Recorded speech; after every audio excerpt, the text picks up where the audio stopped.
নমস্কাৰ বন্ধু বান্ধৱীসকল, welcome to simple life MF YouTube channel. আজিৰ এই ভিডিঅ'টোত মই দশম শ্ৰেণীৰ ছাত্ৰ ছাত্ৰীৰ বাবে অৰ্থাৎ যিসকল ছাত্ৰ ছাত্ৰীয়ে 2025 বৰ্ষত মেট্ৰিক পৰীক্ষা দিব সেইসকল ছাত্ৰ ছাত্ৰীৰ বাবে এটি অসমীয়া ৰচনা লৈ আহিছোঁ। যদিহে ভিডিঅ'টো চাই আপোনালোক উপকৃত হয় তেনেহ'লে ভিডিঅ'টো লাইক কমেণ্ট কৰি নিজৰ বন্ধুবৰ্গৰ লগত শ্বেয়াৰ কৰি দিব আৰু চেনেলটো ছাবস্ক্ৰাইব কৰিবলৈ একেবাৰে নাপাহৰিব। অসমৰ এটি জনজাতি মিৰি জনজাতি আৰম্ভণি। অসম হৈছে বিভিন্ন জাতি জনজাতিৰ বাসভূমি। এই বিভিন্ন জাতি জনজাতিৰ সংমিশ্ৰণৰ ফলত বৃহৎ জনজাতি গঢ়ি উঠিছে। অসমত বাস কৰা বিভিন্ন জাতি জনজাতি বড়ো, ৰাভা, কছাৰী, কাৰ্বি, ডিমাচা, মিচিং, নগা, ডফলা, টাই, আহোম আদি। এই জনজাতিসমূহৰ ভিতৰত মিৰিসকল অসমৰ এটা লেখত ল'বলগীয়া জনজাতি। অসমৰ ইমূৰৰ পৰা সিমূৰলৈকে এই মিৰি জনজাতিসমূহ বিভিন্ন ঠাইত সিঁচৰিত হৈ আছে। মিৰিসকল বৰ্তমান ভৈয়ামত বাস কৰা অসমৰ এটা জনজাতি। আদিতে এওঁলোক অসমৰ উত্তৰ পূব ফালে থকা পাহাৰত বাস কৰিছিল বুলি জনা যায়। অসমত চুতীয়া ৰাজত্বৰ শেষ আৰু আহোম ৰাজত্বৰ আৰম্ভণিতে মিৰিসকল অসমলৈ আহিছিল বুলি জনা যায়। মিৰিসকলে নিজকে মিচিং বুলি পৰিচয় দিয়ে। পৌৰাণিক উৎপত্তি। মিৰিসকলে নিজকে চন্দ্ৰ সূৰ্যৰ বংশধৰ বুলি চিনাকি দিছিল। তেওঁলোকে চন্দ্ৰক পিতা আৰু সূৰ্যক মাতা বুলি মানে। সেইকাৰণে যিকোনো পূজা পৰ্ব বা সকাম নিকামত তেওঁলোকে আনেদি মাতৃ সূৰ্য আৰু আবু পলৰ পিতৃ চন্দ্ৰৰ নাম লয়।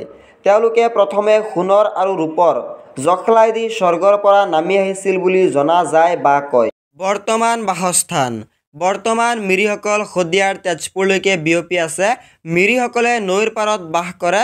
সোৱণশিৰি আৰু ব্ৰহ্মপুত্ৰৰ বাহিৰে সৰু সুৰা বহুতো নৈ উপনৈৰ পাৰে পাৰে মিৰিসকল থকা দেখা যায়।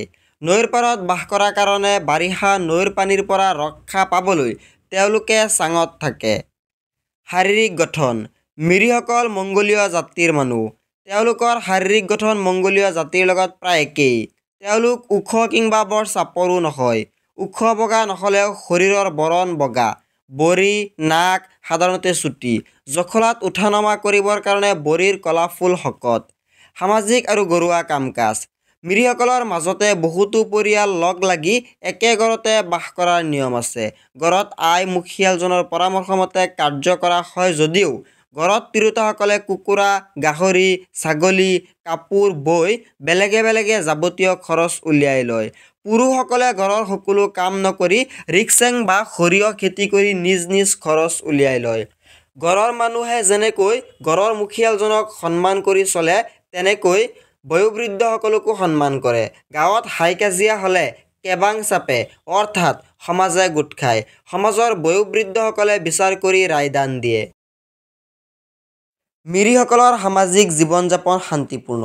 ঘৰখনৰ ভিতৰত যেনেকৈ মুৰব্বীজনৰ দিহা পৰামৰ্শমতে সকলো মানুহে নিজ জ্ঞান কৰি চলি থাকে তেনেকৈ বয়সীয়ালসকলৰ পৰামৰ্শমতে গাঁওখন একে নীতি নিয়মৰ মাজত নিয়াৰিয়াকৈ চালিত হয়। সমাজৰ সকলো উৎসৱ পৰ্ব আদি সমাজৰ সকলো একেলগ হৈ একেভাৱে পালন কৰে। আচাৰ ব্যৱহাৰ। মিৰিসকল স্বভাৱতে শান্ত বুলি উৎসৱ আদিত নাচ গান কৰি তেওঁলোকে ভাল পায়। তেওঁলোকৰ পুৰুষ মহিলা উভয়ে একেলগে নাচ গান কৰিব পাৰে।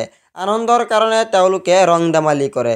তেওঁলোকৰ ন-ৰাচিগা, বিহু বা পৰাগত আৰু আলি আই লিগাং উৎসৱত ডেকা গাভৰু, বুঢ়া বুঢ়ী, ল'ৰা ছোৱালী সকলোৱে অবাধে নাচ ধেমালি কৰে।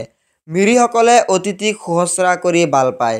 তেওঁলোকে বাটেৰে তৈয়াৰ কৰা আপং নামৰ এবিধ পনীয়া খাদ্য ব্যৱহাৰ কৰে আৰু তাৰে সকলো সময়ত অতিথিক শুশ্ৰূষা কৰে। পূজা পাতল উৎসৱ। মিৰিসকল হিন্দুধৰ্মী যদিও তেওঁলোকৰ কিছুমান পূজা সেৱা আৰু উৎসৱ আছে। মিৰিসকলে আলেং ইব বুলি উপদেৱতা আদিৰ পূজা কৰে। গীত মাত। মিৰিসকলৰ নিজা মৌখিক ভাষাত ৰচনা কৰা অনেক বনগীত আছে। এই বনগীতবোৰ প্ৰায়ে দুষাৰীয়া। গীত মাতৰ উপৰিও সাধু কথা, যোজনা আদি সোমাই থকা দেখা যায়। সামৰণি।